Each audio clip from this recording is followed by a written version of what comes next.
Учил се добри, в Жеровна да оди, в Жеровна да оди, в Жеровна да оди, На три места по света да го изиграем.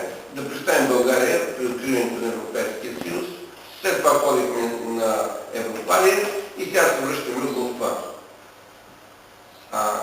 Сега последно пресен спомен от Москва един импресар каза: вие ако не бяхте ученици, аз ще да обиколя Европа с вас.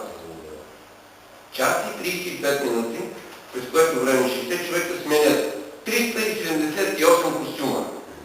Абсолютна ферия. На сцената от всички етнографски области.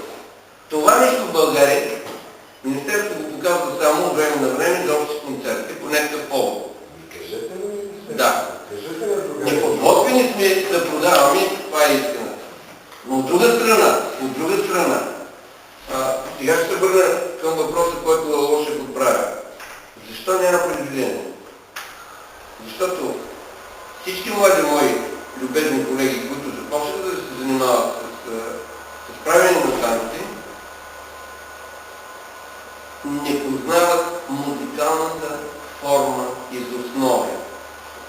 А музикалната и танцовата форма, това е едно и също нещо.